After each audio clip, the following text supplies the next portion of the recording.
আমি করণ গেছি, করণ ওয়েস করণীর এলাকায় আমি চিনি।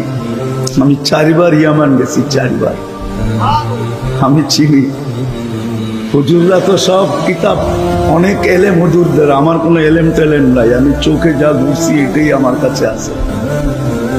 ওয়েস করণী মদিনার থেকে বেশি দূরে ছিলেন না। মার সেবার বদলা দিবে আল্লাহ জান্নাতে ঢুকার সবাই। দুনিয়াতে যা দেওয়ার দিছেন, কিন্তু মেইন বদলাটা দিবে যখন অবেস করণী জান্নাতে ঢুকবে। আল্লাহ গেইটে দাঁড় করায় দেবে, বলবে অবেস, সবাইকে বলবে অবেসকে বাধা দাও, সেজন্য না ঢোকে। অবেসের দিল শুকায় যাবে, দরজায় চলে আসলাম, থামায় দিল।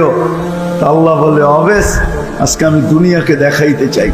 সুযোগ তোমার ছিল সাহাবী হওয়া, কারণ আল্লাহর রসুল যখন জীবিত ছিলেন তখনই অবেস মুসলমান হয়েছে।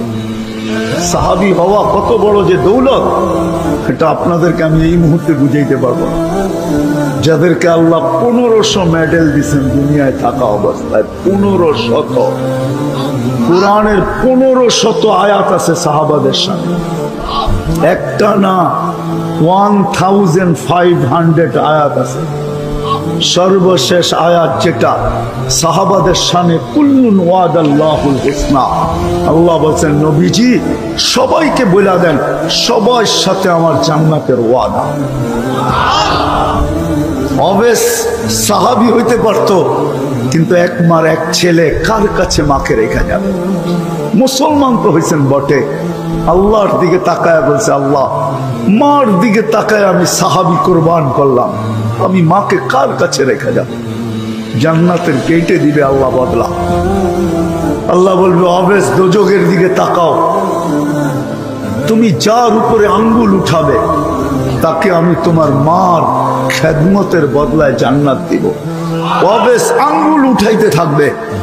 কিতাবে আছে আরবের এক গোত্র সম পরিমাণ লোককে অবেসের আঙ্গুলের ইশারায় দোজখ থেকে বাহির করে আল্লাহ জান্নাতে দিবে। কিন্তু আজকে মানুষ কতটুক অকৃতজ্ঞ,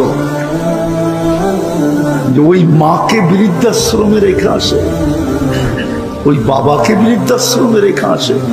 তাহলে আল্লাহর কথাই সত্য,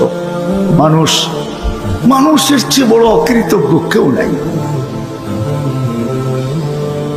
মানুষের মতো এই জন্যই কোরআন বলে কুতিলাল ইনসানু মা আকফারা, মানুষ তোর ভাগ্য খুলতে